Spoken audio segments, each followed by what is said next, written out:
As you know, Term Plus recently came on as a platinum sponsor of Rask Podcasts, and I invested a small amount myself, $2,000 to be exact, to get a feel for it.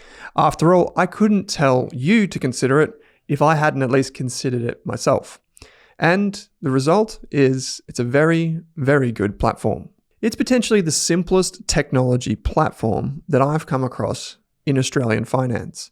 And what makes that extra special is, behind the scenes, something very sophisticated is actually happening. Term Plus is investing your capital in a globally diversified and professionally constructed portfolio of private credit designed to produce attractive and reliable monthly income. Aside from providing passive income, what really attracted me to partnering with Term Plus now is potentially falling interest rates. Because Term Plus starts by targeting 3% returns above the RBA cash rate for a 1-year fixed term account, there's a buffer in place even as interest rates fall. Monthly income can also be paid directly into your bank account or reinvested for compound returns. I see Term Plus as a really neatly packaged way for retirees or even accumulators like me to get exposure to professionally constructed global private credit portfolios. You can find out much more information and grab a hold of the PDS and TMD at termplus.com.au.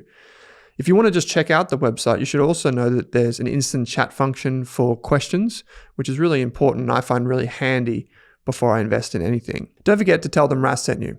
And as always, consult a licensed and trusted financial planner who can take into account your financial goals, needs, and risk appetite before investing. The US and Israel have launched attacks at Iran, which has had implications for, now if we just bring it back to the nature of this podcast, financial markets. If we go back and look at what happened when the tariff announcements started coming out, there was so much uncertainty on where they would actually end up. Basically, if the cost of oil and gas and everything goes up, basically everything goes up, which means inflation's going to go up, which means the RBA might have to increase interest rates again. What does Middle East tension mean to investors? Should Aussies be worried? Should you sell your ETFs? In this episode of the podcast, my co-host Drew has put a question to me. What would we do if ETFs didn't exist? How would we invest? We're going to talk about all that and more. We've got results from Coles. We've got results from Harvey Norman. We're going to talk a little bit of AI, I'm sure, and a few other things in this week's episode, this 2 cents episode on the Australian Investors Podcast. Drew Meredith, how are you, mate?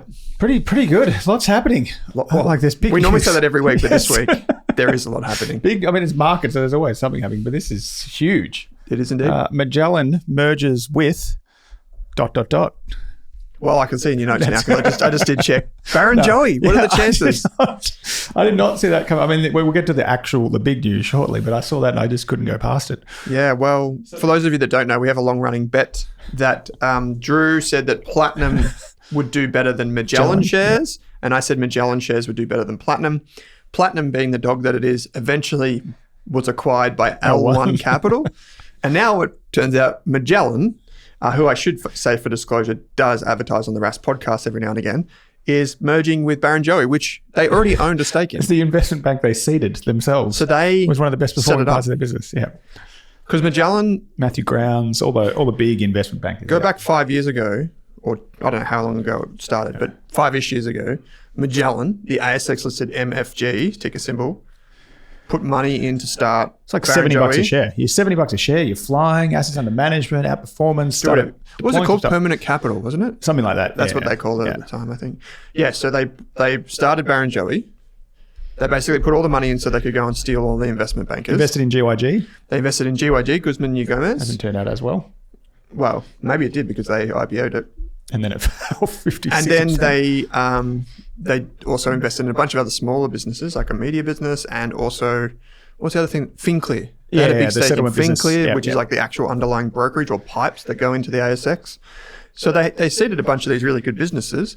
Old Hamish Douglas, co-founder of Magellan, alongside Chris McCabe. I haven't seen him for a while, yeah. Yeah. He popped up occasionally and said, you know what the problem with markets is? Not enough active management. Anyway, there's a bit of behind the scenes stuff, but that's okay. Barrenjoey, if you're unfamiliar, just quickly, Drew, is when you jump on the analyst calls, like the quarterly research calls, Barrenjoey are the Australian equivalent of like Goldman Sachs. They're like, Yeah, let me just educate you, dear CEO, on how I think about the world and what I had for breakfast. And by the way, here's a non-question question just to get my name on the record. It's a two-parter. There's a two-parter, and it's going to be like 10 minutes later. I genuinely believe that the people at Barrenjoey are paid based on the number of times they can get themselves on a quarterly investor call. And the name Barrenjoey out there. The name Barrenjoey. Well, it's worked because the business is valued at 1.6 billion and Magellan's valued at 1.4 billion on the market as of Friday. What a switcheroo. Yeah, I know. That's pretty big news. Investment bank. I don't think there's many, apart from in the US, there's no investment banks on Macquarie, but they're diversified. But so Magellan already held 40% of them, didn't they? It's becoming like a mini Macquarie. Oh, so Magellan merging is effectively saying, Barrenjoey, you're a private company. Yeah. We'll give more shares to your other shareholders and make you a public company under the Magellan name. Do you reckon this is a chance for all the Barrenjoey owners and original investors to liquidate? Maybe. But you'd have to say Barrenjoey's doing pretty well. Yeah. I mean, it's 1.6 billion. I think it's always top 5 in the table of all the investment banking deals. Macquarie's been flying. So Macquarie does funds management, does transactions. It's very similar, but a bit more, not as diversified and nowhere near the size of Macquarie, obviously. What's the other listed investment bank? There's another one. What's his face? Oh, MA Financial? Probably? MA Financial, yeah. They're doing really, They've done really exceptionally well too. Yeah, so MAF is the ticker symbol for MA Financial. That's 1.8 billion. So Barrenjoey shareholders will own 31% of the combined entity. Which makes sense. Yeah. Yeah, cool. That's pretty good. Yeah. And Magellan has done well since, the last few years have been tough, but it has done a lot better. Has improved. So my bet's looking pretty good. So still running? I finally... You haven't brought up your portfolio from last year. Let me just have a look at this. So... you can't win this year, so now you're winning. Yeah, I'm way behind this year. We'll bring that up in a sec. But it's a tight one. So based on the 2025 $10,000 challenge between Drew, myself, and the community portfolio is up 9% since January 1st, 2025. Drew's up 12.46 from January 2025. And yours truly is up 12.53. Yeah, close. If we were financial wizards, we'd say I'm 7 basis points ahead. Yeah, there we go. I'll take that. But in this year's challenge, which is found at stockgenius.com.au, where there are over 2,000 people playing along, Stock Genius, I'll just bring that up on my computer, I am so far behind because the day that the game didn't launched, have that crypto short. The day that the game launched is basically the day before the stock market went into SaaS apocalypse, and all of the technology companies got absolutely poleaxed. So he's up 122% crypto. One screw loose at the time of recording in our stock market game with Navexa called stockgenius.com.au. You can go there and check out the stock leaderboard. One screw loose is currently number 1 at 122% return in a month. No, if you annualize that, that's a solid return. Let's ask Chris Joy to annualize that for us. MME, who's in second place, is up 55%. Jimmy Max is up 54%. Imperium is up 51%. And previous leader, Crypto Short, is 48%. Now, Crypto Short did write into us. Oh, it's good to see Elon Tusk is number 6. That's the Elon Tusk, by the way. Number 5, Crypto Short, did write into us and tell us about their portfolio. They were 3 times leveraged short inversed crypto. Ethereum. Yeah, there you go. So in a game like this, the problem with shorting, Drew, is that if there's thousands of other participants, which there are, if you're shorting, you can only make 100%, right? Yeah. But there's a very good chance that one of the other thousands of people randomly throwing darts at a dartboard will somehow pick some specky stock that goes up more than 100%. So you're almost certain not to win. And you can go negative. Heavily negative. You could go, they could end up minus negative 1,000%. 2,000%. Yeah. So that'll be interesting. But I'm almost break even. I'm happy with that. It's good to see more people in the green. Your break even is 700? Yeah, thereabouts. But it was 200. So at one stage of the game, in the first 2 weeks, if you were positive, you were in the top 100.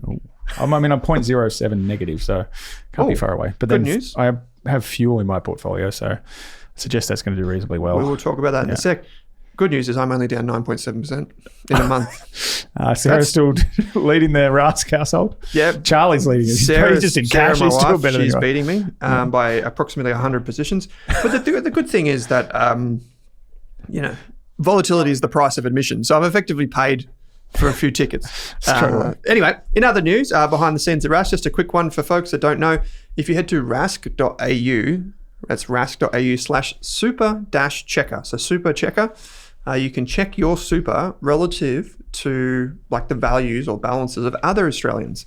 We sent out an email on the weekend, and Drew, within the first 24 hours, we have had, let me just bring this up, we have had 3,600 people check their super against like their peer group. And the average balance is $510,000 in the Rask community. Solid. Which is incredible, yeah. Is that from the ASFA data? Or so we use both. So we use the ASFA averages, so the where they try and calculate Association of Super Funds Australia. Yeah, I don't know what that acronym stands for actually. It's just something or other to do with super. And then there was another one for the top 10% that they brought out not too long ago. The data's a bit nuanced, but you could benchmark yourself. I am not average, by the way. Yeah. The Rask Super Checker tool says that I'm below average. Yeah. That tends to be the case. You know what they say, like plumbers don't fix their own plumbing. Well, I was self-employed for when I was at the Full for 5 years, and then with Rask, I didn't pay myself for like 3 years. So no super. I'll give you a pro tip, Drew. When you don't pay yourself, you don't get super. Yeah. So for any business owners out there, just a reminder. But yeah, we've had that, and it's been great to see like how many people have responded. So you can go and check it out. It's not like a put in your email address, get the information kind of thing. It's just literally there for your, amusement.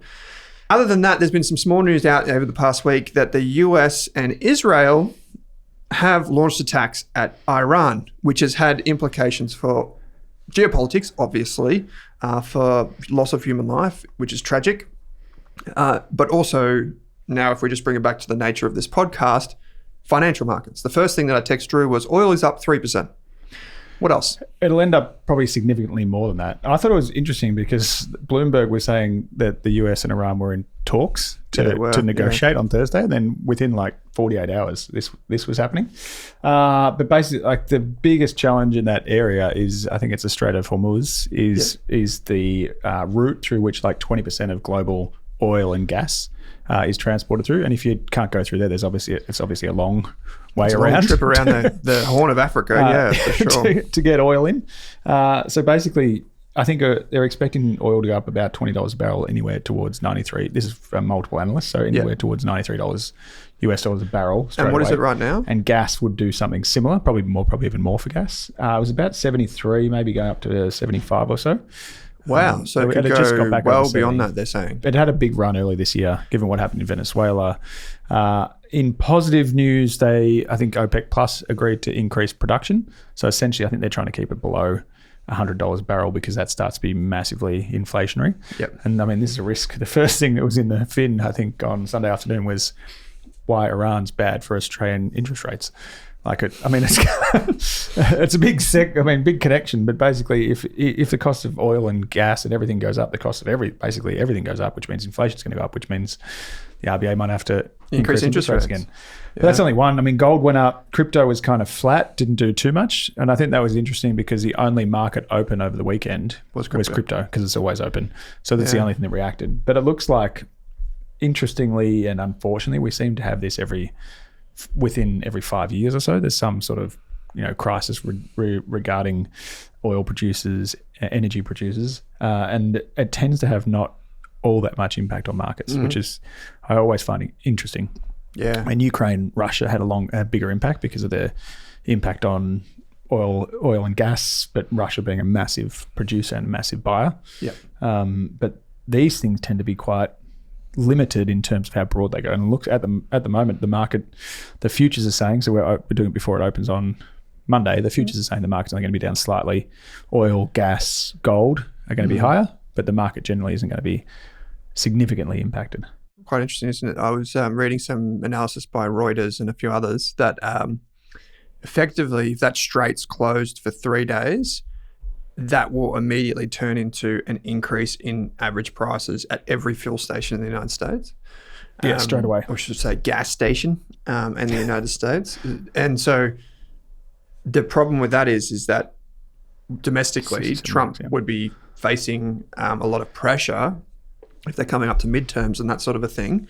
If inflation starts to come back and they're trying to push this lower interest rates agenda through politics and through the government in the United States, if then you've got inflation coming up, they have to do something about it, so they'll get serious problems. Yeah. Like for folks that don't understand the economics kind of 101. If you don't increase interest rates when inflation is really high, you effectively can't contain it. You're trying to control demand, basically. Yeah. And it's virtually impossible for a democracy to do that. So that could create meaningful issues for financial markets and be really interesting, to say the least. So here in Australia, it doesn't seem like investors are too phased about it. No, they tend to be reasonably straightforward. Like you'll see a company or two. Maybe there's certain markets going to be impacted by it. Maybe there's engineering companies working in the area. I mean, it's probably more concerning that all the retaliation is happening in all these UAE countries that are full of expats everywhere. Like they're talking about the UK, so we're how to get people out of Dubai. Everyone's seen the news over the weekend. So it's more what's the broader impact of that. There was like that chart of all the flights over Iran, and then all of a sudden all the flights were gone. Just disappeared. Yeah.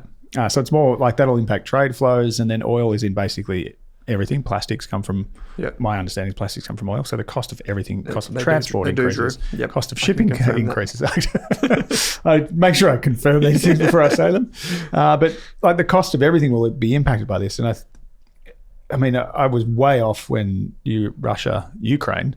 I thought that would be over in like months, not years. But these things seem to turn reasonably quickly, but who knows? The longer it goes, the worse it is for obviously for people, but for markets conditions.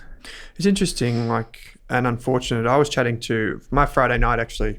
I was chatting to a wonderful human being who came from Syria and was a refugee into Europe, and then eventually, many years later, ended up in Australia with his family. And he was talking me through the journey that he went on from when the Syrian crisis started, like the spring in 2011, and it took him until 2019 really to get to Australia. So if you think about that stretch of time, that's 8 years, a very long 8 years for someone. And Syria at the time, for folks that don't remember, Syria before the Arab Spring and all that was a wonderful country and had a lot of positive aspects to it.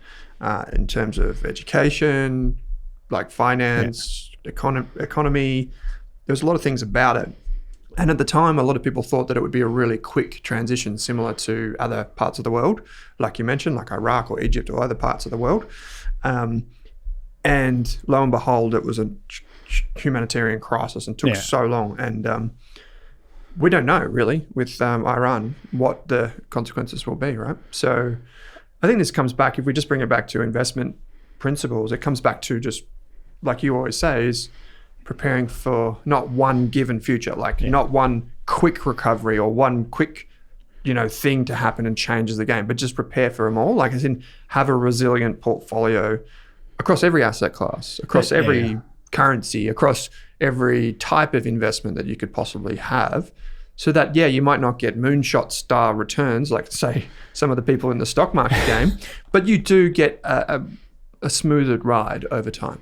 But you don't, we work only with retirees. Retirees don't need 35% one year and negative 40% the next year.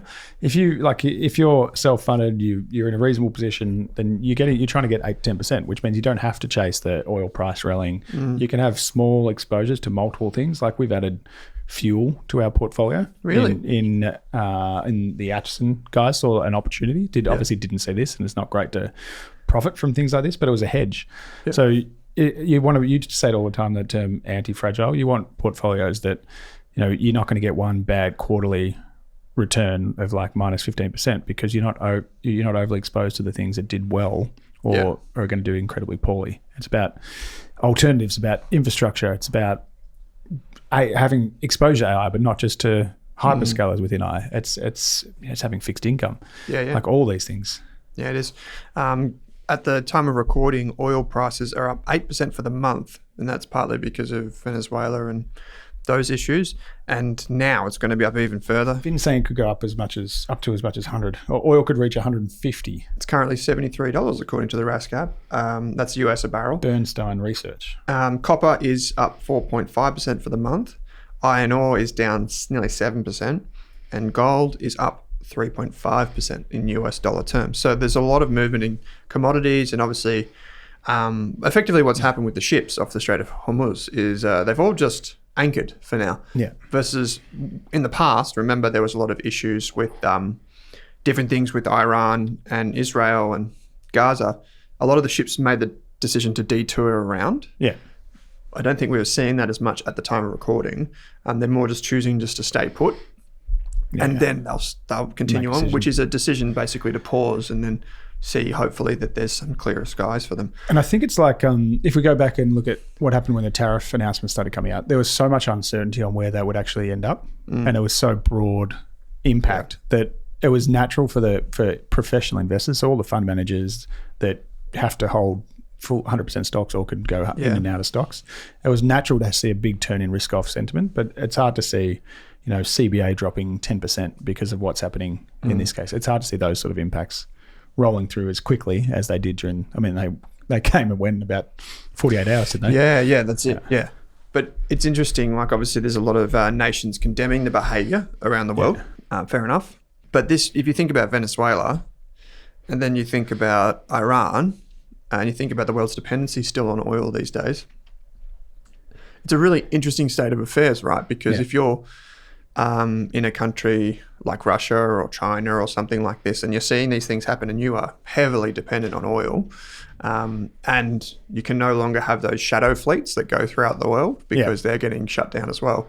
It's a really interesting maneuver, like geopolitically, for like what that means for the next 5 to 10 years. It's going to, I guess it's just sit tight and try to invest sensibly for the long run. We do have some news actually, because it's reporting season and it's just finished. It kind of spills over into March, and sometimes you see a few suspensions from ASX trading in the first week of March because companies that are either fraud, scams, or just crap didn't get their accounting done in time. So what happens is if you don't get your financial reports in time, the ASX will suspend you from trading. Auditor has to sign off on them as well. Yeah, your auditor has to sign off. And a lot of the times they don't get auditor approval because the auditors are like, nah, this is dodgy. Yeah. So there's still one. You get suspended. Corporate travel, I don't even know what that's up to these days. Still suspended. I think it's just made a decision that it would just be like, you know what, guys, we're just going to sit out this whole AI thing. We're just going to be suspended for a few years, and then we'll come back once the dust has settled. But corporate travel's in a lot of trouble. So I did ask Drew just to maybe give us 3 highlights from reporting season. I've got 3 of my own. Did you get a chance to put 3 together, or do you have I did. Should we go one for one? Sure. You go first, or you want me to go first? I can do the first one. I mean, and you highlighted this on LinkedIn, so this wasn't necessarily the report itself. The report itself was quite strong, but it was kind of a realization of what could be happening in the next 5 or 10 years. Wait, are you going to take my... You are. Did you take one? I can sip on to the next one. No, go for it. This is going to be my one as well, so we can both talk about this. We can banter on it. Go. Gross profit increased 24%. Cash app, that's a giveaway, up 33%. Was that 20% margin? Like everything was heading in the right direction for Block payments. AKA Square, for those of you that don't know, they bought Afterpay a few years ago. Yep. Which everyone thought was nuts at the time. It was a dog. Yeah, it turned out really well, hasn't it? But there was actually someone in our office's partner worked for Block. For Block. Oh, really? It was one of the people that got let go. On Friday. And that was like, your post was like, that's what immediately triggered me. Sometimes reporting season isn't about what the company delivers. It's like what the sentiment, what the news around that company is. And I mean, you said it best. It was like 4,000 of 10,000 staff were cut in a matter of like minutes, basically. Yeah. But it was in every single person in the business got an email whether they were staying, going, or being redeployed somewhere else. Yeah. And so this is Block, which does, when you go to like a cafe or some sort of retail, mostly hospitality outlet, you'll see something that looks like an iPad. I feel like that's like IP infringement. It's not the most user-friendly I've seen. You go there and you see, and you can tap your card, and they might turn the screen around and show you your order to confirm before you tap. That's a Square terminal. And they don't just do that now. They're increasingly trying to be omni-channel, which means that you can pay at the hospitality online, for your coffee, but then if you shop online, you can use Square to check out. In the United States, the Cash App is one of the biggest peer-to-peer payment systems. Transferring between each other. You just transfer money instantly between each other. Like PayID, or not really? Similar, but PayID in Australia is run by the government effectively through the new payments platform. In the States, you can transfer money instantly with that, or you can use the PayPal app. In China, you can use WeChat or one of those services. Here in Australia, I don't think we have the Cash App here in Australia, but it is super popular. Cash App, and it's like rewards, loyalty, all this sort of stuff baked into it. So that's how it makes a lot of money. But yeah, it was a really interesting result. And I actually, from the highlights from reporting season, I mean, it's probably like a highlight/low light. I also tied that in with the news from WiseTech, which we spoke about earlier this year, who announced that they're also cutting a few thousand software engineers mostly, and a similar chunk of that business was basically made redundant. I actually had 3 others. What do you mean? I just stole your highlight for nothing. Oh, no. Yeah. That's cool. But I think the sentiment there is what we're trying to capture is there's been a massive shift. And I think on our website, Jazz said it interestingly. Go on. The press release that you posted was basically, we could do this in over multiple years, but we're wary. And I know you talk about what's the Netflix book behind it? No Rules. Yeah. It's this idea that if they cut 4,000 people progressively over 3 years, it's going to kill sentiment in the business. It's going to kill the culture that seems to be high performing. But by doing it, and he's like, we're doing it in one go. We're giving all these additional support mechanisms. Yeah, they have gave people allowances. They paid people out for months in advance. Yeah, but the world's changed. Yeah, essentially that's what he said. Yeah, and we're trying to make a clean start and move on. Yep. So this is Jack Dorsey, who is the founder of Block. He was also the founder of Snap. Twitter. Twitter? Twitter, yeah. Did you say Titter? Twitter. Oh, okay. I just wanted to make sure. So Block, this is from Jazz Harrison on the Rask Media website, so raskmedia.com.au. It's our website where you can go and you can get daily investment news, and the guys talk about share ideas, ETF research, so on and so forth. Jazz reports, she says, Block explained that intelligence tools have changed what it means to build and run a company. It will change how it builds products and how it serves customers. So customers can build their own features directly on top of its capabilities. Block said it believes it will be, quote, significantly more valuable as a smaller, faster, intelligence native company, end quote.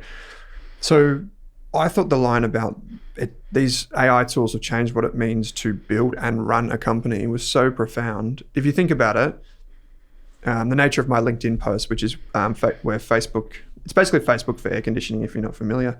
The basis of it was that effectively Block and WiseTech are leading the charge to this world where you've seen the productivity benefits shift from human benefit, like productivity, to agents, AI agents. And this is the pointiest end of it. And I think this is where it will start, and I don't think it's where it will finish.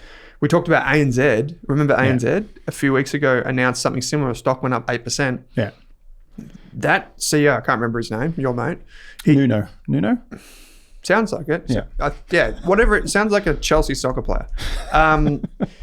Nuno Matos. Yeah, there you go.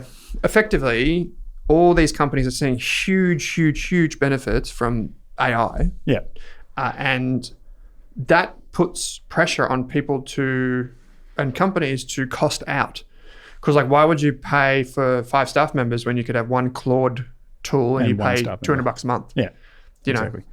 That's capitalism. It's brutal. But it wasn't even just software devs that, when you're cutting 4,000 people from 10, it's not just devs. No, you could have support entire staff, teams. Design teams, everything, right? Can go. What else? What was number 2 on your list? I didn't mind. Give us something positive. I mean, they're not boring. They were fantastic. National Australia Bank, long, the kind of boring, third in line for the throne, had a massive, I think it's close to an all-time high. It increased profit by 30% when everyone else is kind of flat or slightly improved, and has the biggest business banking share, biggest business banking market share at 22%. Home loans are up 5%. It's kind of with everything that's happening on CBA, all the eyes are always on CBA, but NAB, ANZ, NAB's done it without having to have the massive job cuts that ANZ announced this year. Yep. But I thought that was a great result. Yeah, well, the shares are at all-time highs, that's a great point, because these are the companies that have the most bloat, right? Yeah. I think this is what we're seeing is you can take all these tools, like the AI tools, and I'm sorry that we talk so much about this lately, but it is profound what we're going through. You can take all these AI tools and apply it to the places that have the most bloat and the most complicated systems, and it simplifies them like it's a startup. Yeah. Right? So that's what we're seeing with these companies. They're benefiting from it hugely, but the startups are also benefiting just in a micro-sized way. You can be one person now. You don't need 50 people in a startup anymore. That's it. Yeah. So that's okay. That's a good result. My second result was something that we didn't talk about last week. LBL. Which is LBL is the ticker symbol, Laser Bond. It's a tiny little company. So from a $150 billion NAB to a tiny company called Laser Bond, which I've spoken about before. And we also had Luke Winchester on the show, spoke about it. Revenue was up to 13%, which is $23 million for the half year. Laser Bond creates laser cladding technology. So basically components like for machinery and stuff go into its factory and get repaired, or they rebuild the component for mining, for logistics, for all different industries that need heavy equipment. And it's good for the environment and so on and so forth. But the big one for me, I think, was Laser Bond had this licensing deal for their technology. So where they take their lasers that they have made and then they allow other groups to use them. And Komatsu is the first probably big one of that. It's a $2.3 million deal. And Laser Bond says it's on track for delivery in the second half of this financial year. So like this 6-month period that we're in right now. And that's huge. And also the second thing for Laser Bond was that the order book, as of the 1st of January 2026, was 70% higher than 12 months earlier. So huge demand. Technology licensing on the way, which is great for profit margins and that, because they don't have to actually build the components or rebuild the components. That other people just use their tool. And it bounced pretty strongly too, didn't it? Yeah. So it's been good. Yeah, there's a new manager in place, and the business has been expanding rapidly across the country with new factories and acquisitions and stuff like this. They've also got a stake in some other business. So done really, really well. This Laser Bond LBL. It's a very small company, so keep that in mind. Can be quite volatile, but that's my number 2. We covered this one last week, but for me, it's more about what it tells you about investing. So boring. Woolworths. We had Coles report as well. Yep. And then the numbers were fine. Like earnings were up 14%. Sales were up 3.4%. I mean, slightly better in the 5.8% for the first 7 weeks of the third quarter. Wow. So they were like good, but they weren't fantastic. And it's hard to be fantastic when you're Woolworths. But even on this result, which was below analyst expectations, the stock jumped 11%. Like we talk about companies like CSL, we've had heaps of falling knives before, and you're talking about catalysts and when do share prices turn. And I obviously have conversations all the time because we might have 20 stocks in a portfolio, but 2 of them are always underperforming. And it's always those 2 you talk about. But to see a reminder of how quickly things are re-rated when the trajectory turns for even for big businesses, like 11% on Woolworths, that's a massive jump. That's the biggest jump it's ever had. Oh, it's enormous, yeah. So it's more about that turn in sentiment in markets that kind of a lesson we need to keep kind of reminding ourselves of, because you think it's just going to go down, but it doesn't take. It's not one result that usually turns. That's the Coles slogan, by the way, not the Woolworths. Down, prices down. So I mean, CSL could be next. Like these are companies that once there's a turning point, then investors get straight back on them as quickly as they were before, and also a reason why you don't sell. So this is maybe a topic for next week's podcast. But is Woolworths lowering prices, or is our currency just worth less? I'm sorry, probably the wrong way around. Are Woolworths increasing prices for their products, or is our currency worth less? Probably both. I don't know. The great debasement argument, right? Well, you just paid $8 for some milk. Just paid $8 for milk. A2 milk. But were those $8, are they worth less than they were 5 years ago? You know what I mean? Has the milk increased in price? Yeah. Or has our currency deflated? The people making the milk are going to say the milk hasn't increased in price. They get the same amount they probably got for it 3 years ago. Well, this is the great theory, right? Like if we put that price in Bitcoin, cost of transport, what would that be worth? You know what I mean? So anyway, $2. Yeah, Woolworths is a beneficiary of money printing, is what I'm probably trying to say. What is it? Yeah. So it's like I feel like every time that conversation is brought up, I feel like that scene from The Matrix, where they're like, it's not the spoon that bends, it's your mind. Everywhere. Yeah. And I'm like, holy shit. But sentiment turning, it's all about sentiment. It's all about catalyst. The catalyst for them was a solid result. It was just not disappointing. Just being in line was enough for them to rally the most they've ever rallied. Yeah, good one. Yeah, cool. My third and final one is actually Wesfarmers, which is in a similar vein. I'll just bring up the results. So, slightly less boring. Revenue up 3%, not great, but net profit was up 9% to 1.6 billion, but EBIT, which is the measure that I prefer because it smoothed out interest costs and tax, was $2.5 billion. EPS up 9%, cash flow really good. Free cash flow also incredibly good. Dividend up by 7%. So, ultimately, just a really solid result for the business. Came up taking off. Yeah, we're going to Vietnam tomorrow actually, and my other half, she was saying, I hope it's cheap because I could just go to Kmart because Kmart's really cheap these days. Like, it's ridiculous. And it's how good. efficient. Wes Farmers owns Kmart for people that don't know. Like look what we got on the floor over here. Yeah, there's a touch lamp or something over there outside the shot of the camera. But like it's you mean you so much just want to go to Kmart instead of Vietnam, or it was more like shopping in Vietnam versus Kmart? Because like traditionally you go to Southeast Asian countries and you'd be like, I just want to buy all this stuff and whatever. But now you could probably take that same mentality and just go to Kmart. Yeah. Like Wes Farmers has made it so efficient to shop at Kmart. It's almost unbelievable. Yeah. Like it changed maybe 5 to 10 years ago now was when the tipping point happened. And since then they've curtailed Target and all those other things. And Wes Farmers is this wonderful business where you've got retail on one side and you've got more of an industrials business on the other. Really, really good result. And solid. One of the ASX's best companies in my opinion. Definitely. Yeah. Completely agree. And my last one is kind of showing that you don't have to be sexy to do well in earnings season. That's kind of you don't have to be sexy to do well in earnings season. Well, you don't have to be AI basically. Oh, okay, sorry. And it's a few weeks ago now, but I thought Apple's result when it came out was fantastic, and we just seem to have all forgotten about it because they're not doing as much as they could in AI. Yeah, essentially. I mean, they've kind of dropped the ball completely on AI, haven't they? Yeah. But I think they're, revenue growth from Apple, which is the third biggest company in the world now. Yep. Between 13 and 16%. Revenue jumped 16%. China sales were massive. iPhone 17, which everyone questioned because the price was huge. Like it was a record quarter of sales for a company that just keeps pumping out cash. Yeah. And whether AI, I mean, it's just really going to be a platform that AI is going to run on essentially. Anyway. Yeah, exactly. And they're about to launch, I know because I'm waiting, the new MacBook Pros shortly. And going back to touchscreen at the end of this year too. So yuck. I'm not sure. I'm not waiting for the touchscreen, but there's fingerprints on people's cameras. Anyone screens. Anyone working with you're on a Mac now, yeah. Anyone working with a computer that's even 12 months old now, and that's probably relates to the Harvey Norman result too, is you find it difficult to keep up with the amount of even just language models you're using. Yeah. The memory on your computer just you need to upgrade quicker. Yeah. And sooner the more you use it. We've got an Apple business account. I got a quote the other day on a MacBook that I really want for some of the software engineering stuff. And it was $10,400. And I was like, maybe just wait a bit. What did you have in there? Can we go through this?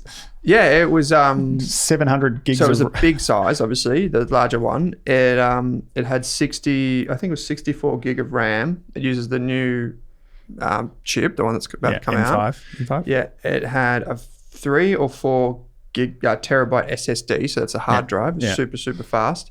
And it had this core, this GPU core that was out of this world. It was the highest of every tier you could go, except for there was one additional thing that they wanted to push into it, but I didn't want it. So I think the best MacBook in the world right now is about $17,000. Yeah. So they get ridiculous at the higher end, but like you said, next year the chip or the year after will be whatever. Yeah. We've got Mac Studio here in the office for video editing, and you're probably better off you get more value out of that. That was still $8,500 for that one computer. Yeah. But just coming back to Apple, my money printing. Yeah. So soon we'll just buy an Apple Bucks. But my hunch is that once everyone realizes that software has been for probably now 3 decades, maybe since Microsoft became so popular in the late 90s, early 90s, since Microsoft basically invented what it means to be a software-first company rather than hardware, we've all become accustomed to this idea that the software is the most valuable part of any technology. I think what we're going to find over the next, say, 5 years is that the hardware is actually the most valuable part, Drew. If you go on the train or you just walk around anywhere in society today, what are people doing? They've just all got their face stuck in their hands. They're like zombies. That's why I like hardcover books now. Yeah, so you can actually just hold something. Yeah, hold something, yeah. But everyone's just a zombie. They're just stuck on their phone, right? Yeah. And most of those phones in the developed world are Apple phones. And you might be able to get Claude and say, hey, Claude, write this piece of computer code and develop this whiz-bang app. There's no way in hell Apple's going to allow that on their ecosystem, right? So they are the gatekeeper. They control the end point. So I think that companies like Apple, Tesla, even with cars, I think that any company that controls the hardware at the edge ecosystem, it's going to be so much more valuable in 5 years than people realize. Does Samsung try to do that? Yeah, Samsung does it. But the problem with Samsung and being... It's more open. So Android is owned by Google. Yeah. That's the first Android, distinction. Google, But the problem with it is that it's a much more open architecture. So effectively, when you go to build an app, like Google will still approve it, but it could just be like viruses are us. Yeah. Versus Apple, which is going to be like review Quality every control single it. code. Like if you have never built an app before, one of the things that Apple's team literally do is scan through your code and see if there's a button that says upgrade. Yeah. Why? Because if they can find the button that says upgrade, they'll force you to use Apple Pay and to run through the Apple payment system. And if you don't do that, they won't approve your app. So like you can see how powerful they are, right? Yeah. So no matter how many, teenage boys in their pajamas building apps on Codex, you're not going to get on an Apple device. That's why you never have a virus. And that's why Apple is basically a tax on technology globally. Anyway, we've got some questions that have been sent through as well. Actually, I did want to see two. There was two companies that reported results this week. So maybe can you give us like the high level? Maybe start with like the grade. Like was it a D? Was it a fail? Was it an A plus? D minus. So you've got D minus for Coles. We've got share Coles, price, D minus. It has to be D minus. Coles, I mean, it's probably bad. Share price down 7%. Yeah, on the day, which considering what Woolies did, it even dragged Woolies down. It was so bad. Wow. It's kind of this is where pair trading comes in, isn't it? Yeah. But it's weird because the result wasn't that bad. I think it had just run so hard, had so much sentiment. But then I think you also find that a lot of professional fund managers don't want to hold Woolies and Coles in the same portfolio because it's just overload in exactly the same sector. So they've probably gone, I'm out of Woolies, I'm out of Coles, I'm into Woolies. So profit up 12%, 676 million. Margins were better than Woolworths. 5.8 versus 5.5. It's not, on sales in the billions, it kind of makes sense. Yep. Lick of the week spot. And sales were about the same level of growth as Woolies. So it's interesting how solid, almost identical result, but one falls 7, one goes up 12. Okay. Yeah. So that's Coles. Good business, second largest supermarket chain in the country. When Drew said pairs trade, he did not mean like the physical pear that you would get from the fruit and veg department of a Coles. Nushy. He means that effectively when you have a pairs trade in finance, it means that you have two things that are similar but can move in opposite directions. Like a long-short strategy. Yeah, like a long-short. So you have one where you bet it's going to go up and the other one you bet it's going to go down, so on and so forth. That's a pair strategy, not like the fruit. The other one was Harvey Norman. Yeah, this got smashed too, didn't it? And all the headlines were talking about how good the kind of upgrade cycle of computers was, and so like sales for Harvey Norman, which I don't believe is rolling out more like stores. So this is pretty solid, 3.6%. But consensus was 5.7%. Shares fell 7%. It's always a franchise model here, isn't it? So Harvey Norman owns the property, sells the franchises out to people, and they pay pretty chunky franchise fees back to. That's my understanding. Katie and Jerry, yeah. Yeah, I remember back in the day. Yeah. There was, maybe it's still ongoing. There's a bit of a debate here about how profitable the franchises are. Actually are, yeah. With the kind of reporting. With the what's owned by the company, what's not. What's this property trust, what's not. Yeah. Like Jerry will be on the blower to us in no time trying to clarify things for us. The profit missed by 7 million, 380 versus 373. So it was quite unexpected how much it sold off. Yeah. Not something we've held, but I think also interesting in that upgrade cycle. So you probably have JB Hi-Fi and Harvey Norman are very different kettles of fish. But I think you should see a similar theme there. So Harvey Norman's a $7 billion company. Holy heck, I just checked. I did not know that. JB Hi-Fi is a $9 billion. Wow. I would much rather own JB Hi-Fi. Yeah, for sure.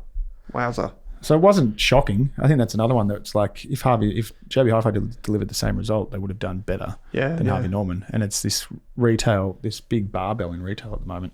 Yeah, well. On the nose. Well, I'd back JB Hi-Fi. I can't tell you the last time I went into a Harvey Norman. I'd take JB Hi-Fi and Woolies over those two, for sure. Yeah, 100%. Okay, so that's Woolies. That's Woolies over Coles. It's JB over Harvey Norman. Yeah. Now, we do have some questions that were sent in. One of the questions was a hypothetical it was sent in by Drew. Andrew Derrimouth. Andrew Derrimouth style. Which, if you don't remember, Drew tricked me years ago by writing in as a guy called Andrew Derrimouth. To ask about one of your worst performing stocks. Yeah. So Drew's question is, if ETFs didn't exist, would you still recommend individual investors try to build diversified portfolios themselves? or would you say just hand it over to an active fund manager? So what was the origin of this question? I'm just thinking about 10 years ago when I was in the industry and you couldn't get an ETF. Yeah. And maybe it has to be expanded to if ETFs and index funds didn't exist. Yeah. Because that's kind of what we're saying here, isn't it? Yeah, you can't just go and buy the ASX 200 ETF or something like that. I think it's nice to play with these kind of concepts. Like if ETFs have changed the way you invest, like we've got them at the core of portfolios, and you complement with other things, you can control fees better. But what if they weren't there? I still see a lot of portfolios that are 100% active managers and haven't, in this environment have underperformed and have been charging like in excess of 1% in fees. So they're still prevalent everywhere. Yeah. Particularly in the advice industry. I think there was my history in the industry came from managing direct share portfolios and then building that out to embracing ETFs. I think I'd encourage people to be building it themselves with help and support. There's a little conflict as always. Yeah. But you can, like the premise of building, particularly in Australia, building a better replication of the ASX if you can't buy an index fund by buying individual stocks, I think you can do pretty well in Australia. I think it's harder in other countries. And then active management overseas. Well, so you're saying it's easier in Australia? Yeah, I think so. To build your own portfolio? To have something that is broadly similar to the index. I think it's a bit harder offshore. Because you could buy like one bank or two banks. You can have pretty simple rules. You could have two per sector and it's so top heavy that you can get a lower cost than the index at a reasonable. All right, so let's go through this. I'm gonna wait, this is a hypothetical for me, for you. Yeah, but I'm gonna pick the eyes out of this one. I'm gonna get you to pick the eyes out of this one. So you are only allowed to pick two of the big banks, and I'll say there are 5 big banks to include Macquarie. Which 2 banks do you pick? CBA Macquarie. CBA Macquarie. If I could pick 3, it'd be NAB. Okay. You're only allowed to pick one of the 2 big miners. Which one do you pick? BHP. BHP over Rio Tinto? Copper. Okay.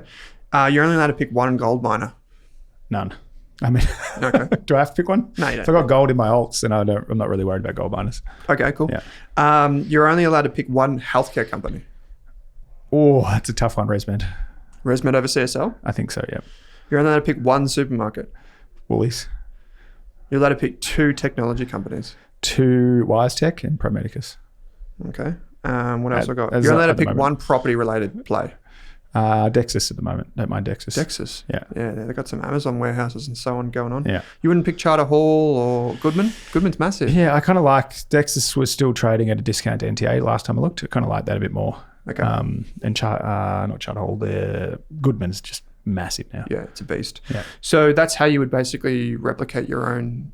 Yeah, a little bit more. I mean, there's a few more gig sectors in there. We've got utilities. Utilities? Health. I mean, utilities are a bit tough. There's only like 2. There's only 1 or 2 companies. Which airline?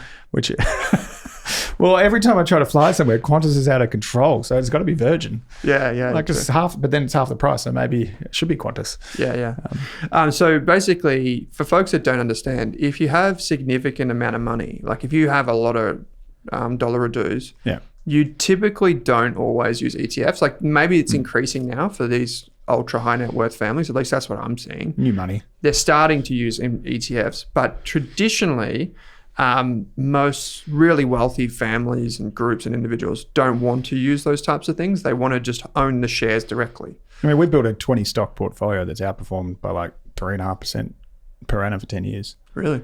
Basically equally weighted. And that was it. Yeah, right.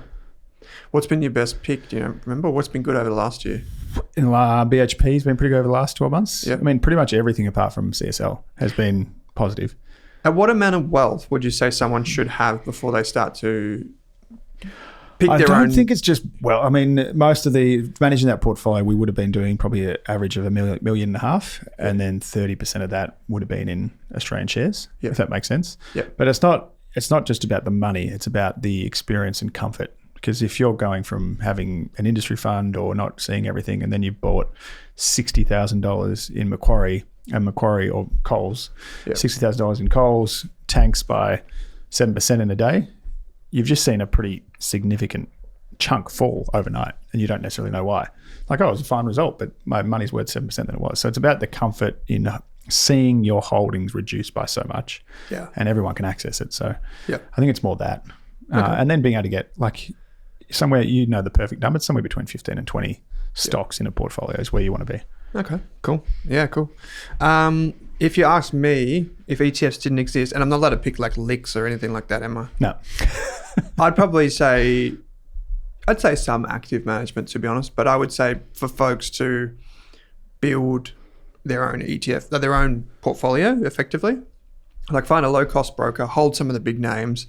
I'd be really inclined to use companies like Solpats, Wesfarmers, these types of businesses. Diversified conglomerates, Yeah, because these are great businesses and they might not go up as, like, I guess, succinctly as like a VAS or like an ETF does, but they provide exposure to the economy, which is what you want. Yeah, they're compounders over decades, and that's all that you can really ask for. All right, there's one final hypothetical here before we get to some questions from the listeners, Drew, which is property or shares for the next decade, but you have to go all in on one of them. What's the call and why? Do you want me to go first, or you want me to go first? This one's I would 100% go shares. Yeah. And the reason... Do you get leverage at the property?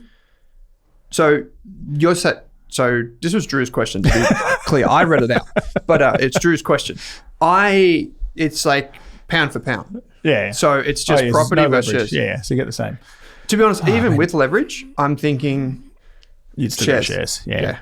And I feel the same too. There's many reasons for this. Yeah. Go on. AI. Like, do you even need more than one reason? Yeah, well, like, true. What impact is AI going to have on every 50,000 companies in the world that are listed companies, let alone unlisted companies? And it doesn't say listed or unlisted share. This is like deliberately broad here. Oh, right. But this is completely changing the game for profitability, for opportunity within businesses. We could be completely wrong. Like we were in the last deco was a bit closer. It has, on average, turned out about shares over 30 years have outperformed property by like 3 or 4% per annum generally. So we're not that out there by saying it. It's more individual properties with leverage. Yeah. Like Sydney Harbour Views or something. Yeah, that's it. Yeah. So you always get the idiosyncratic results, like the individual results. But shares for sure. You would have to say shares. I have to say shares. Looking at over the next decade, particularly with all the pressure on property at the moment from a political perspective, there's going to be a solution sooner rather than later. And there's so much going for shares over the next decade. Like for the last 20 years, people have said that Australian companies, like the banks we just mentioned, even the telcos, like all these traditional, boring, like ugly companies, they actually have just proven to us that they don't need to grow that much for their share prices to go up a long, long, long way. Yeah. Because all of that revenue and the sales that go into those businesses increasingly are going to be turned into more profits as a result of using AI and these systems in their businesses.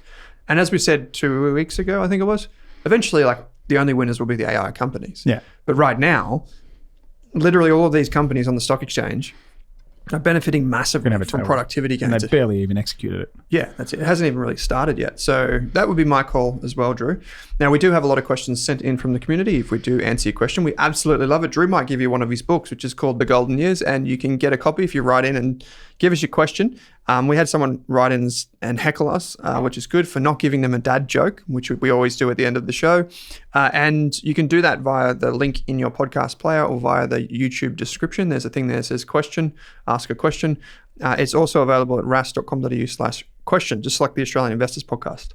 If we do answer your question, we don't know your needs, goals, or objectives, so be sure to speak to a financial planner before acting on the information. If you don't know what your needs, goals, or objectives are, you can learn about that sort of the stuff by going to rask.com.au/FSG. It explains the difference between personalized financial advice and general financial information, which is what we have here on the show. So the first question actually comes from Super Saver Strategist. It's more of a financial planning question, Drew. It is indeed. They say, if you're ahead on your mortgage, is it a good tax strategy to make a non-concessional payment into super, and then when you get your tax return, put the money back onto your mortgage? Now, they've mixed a few of the things up here. Yeah. They meant to say a concessional. This is the big thing. So there's concessional and non-concessional. Concessional contribution is when you put money into super and you claim a tax deduction. So that's the tax effective one. The other one, which is non-concessional, is you just put your money in and you don't claim a tax deduction. Yeah. Why would you do that? It's because you can put more money in. There's a cap on the first one, the tax deductible one, of $30,000 per year, and that includes your employer contributions of 12% of your wage. So most people listening to this show who say earn a decent wage, you won't be able to put 30 grand in. You might be able to put in 5 or 10 or something like that. So this person says they're ahead of their mortgage. We don't know who they are. We can keep it general. Does it make sense? I think it depends. Depends. Primarily on your income level and your time to retirement. Like they're the two big things. Yeah. For most people on higher incomes and with a good even 20 years to retirement, you want to be maximising your concessional contributions, and you're ahead on your mortgage repayment. So just on its own, you're locking money into superannuation, which you can't get until you're 60. That's the biggest question first, as opposed to trying to get a refund on your tax, essentially. And the benefit is, you can make personal concessional contributions in addition to salary sacrifice and super guarantee. So you can wait until June and then top it up and then lodge a tax return. But by rule, I'd be having these individually. One, should I make contributions? When the tax return comes up, what should I do with that then? Usually it's going to be shortly after the end of the financial year. Then it's a matter of, it could be best putting it back on the mortgage, or it could be allocating that towards your next superannuation contribution. True. But I try and think about these separately as opposed to being perfectly interrelated. Tax refunds are just tax you paid in advance more than you needed to. Yeah, true. The answer for me is the closer you get to super, the more your super feels like real money. Yeah. And if you're closer to super, these things make more and more and more sense, because money inside super is taxed at a lower rate. But the benefit is getting all this money in there is that once you're in there, it's tax-free when you retire. That doesn't mean that you need to pull all the money out, by the way. People sometimes think, oh, well, I've retired, I've got to bring the money out. No, you keep it in there for as long as you possibly can because it's tax-free. So getting as much money in there as you get closer to retirement is really, really important. And please don't forget that super is actually your money. It's just an investment account, and it's just a different tax structure. So I would say strongly consider the math as you get closer. Get financial advice if you're confused. Like, you could probably just get financial advice anyway, because whether you make this decision or not, the benefits of making a good decision when you've got cash flow would pay for the financial advice fees anyway, unless you get a validation. So that's a good question. Check out the super tracker too, by the way. See if your super's on track with your peer group by going to rask.au/superchecker. I'll put a link in the podcast player. I'll just remind myself of that here, Drew. The next question is not actually a question. It's more of a statement, and it's directed at Drew and I. Dad joke ripoff says, "Did you forget the dad joke last week? Lol. I was waiting for it then. See ya. Lol." Great comment from I thought I put one in there. I was just saying it's a really bad one. I don't know if we did one last week. I got a really good one. You have to make up for it this week. I got a really good one. Will we give you two? Yeah, you're going to have to ask. We'll get two. Maybe one from you, one from Uncle Claude. So that will be resolved this week. We've got time for one more question here. How about we go to Rebalance Ranger, Drew? They say, "Hi all. I want to know how to approach rebalancing my share portfolio. What general rules or practical tips would you recommend for when and how to rebalance? Specifically, how I should act when a stock I like becomes cheap, but already sits at or above its target allocation. Should I buy more, wait, or reduce other holdings to maintain my allocation?" This is a fantastic question from Rebalance Ranger, and we could do a whole episode on this. Yeah, for sure. Just generally speaking though, Drew, how do you guys at Waddle/Atchison, how do you guys approach rebalancing?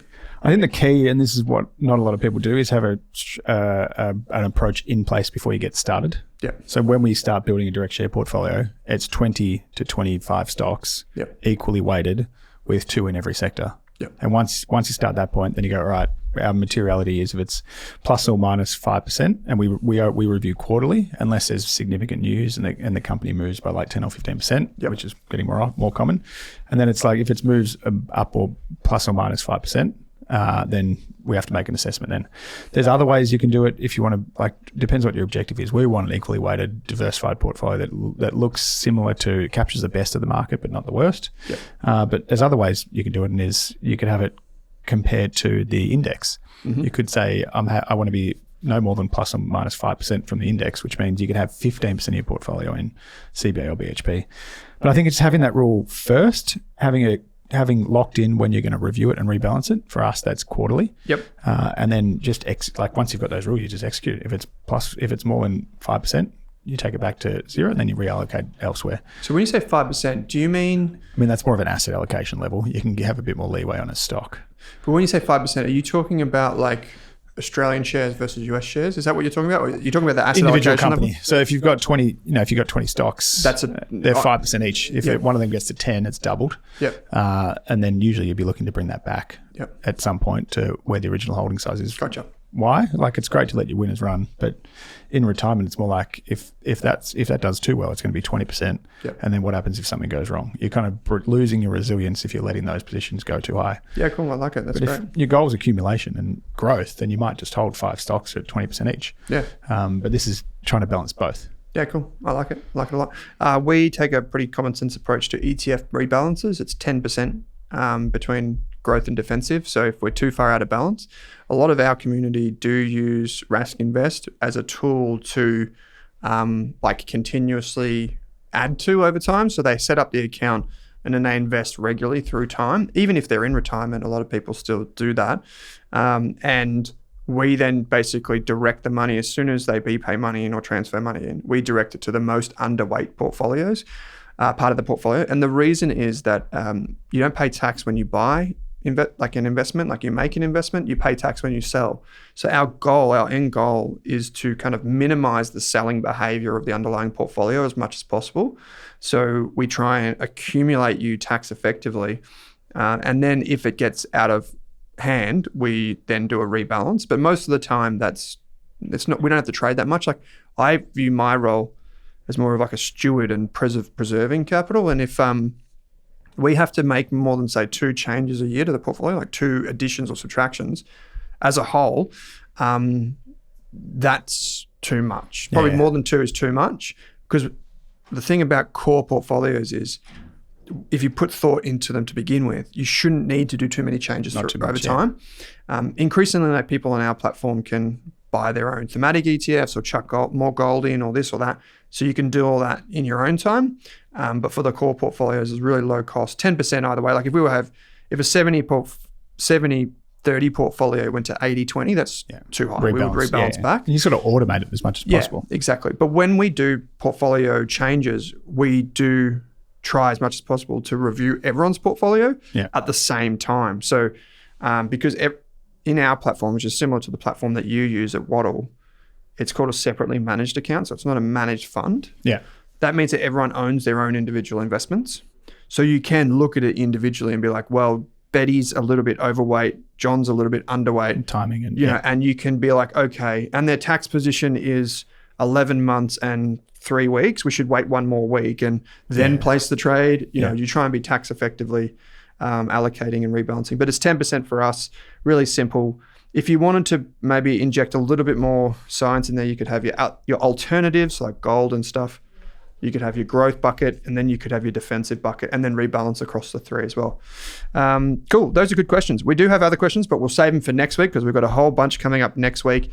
We've got questions because I can see them now. I've got a question for Drew on how he made Petey, I was there vast amounts of wealth. I was there on Friday night. Up in Newcastle when this goes to air as well. So. Will you be? Yeah. Wowza. Okay. So we've got some questions coming up in next week's episode because a lot of questions about retirement bucketing strategies. We've got questions about people with a lot of money inside an SMSF, what the hell's going on in Japan, so much more. So that'll be coming up in next week's episode, which is fantastic. If you do have any questions for us, please write into us. We absolutely love it. And we actually use your questions as the basis for whole episodes, not just the 2 cents segment on a Saturday. We'll go, rebalancing is a whole thing that we should cover in another episode. So we'll go and find an expert that just does that one thing and then bring them to you, or super or whatever. So please keep your questions coming in.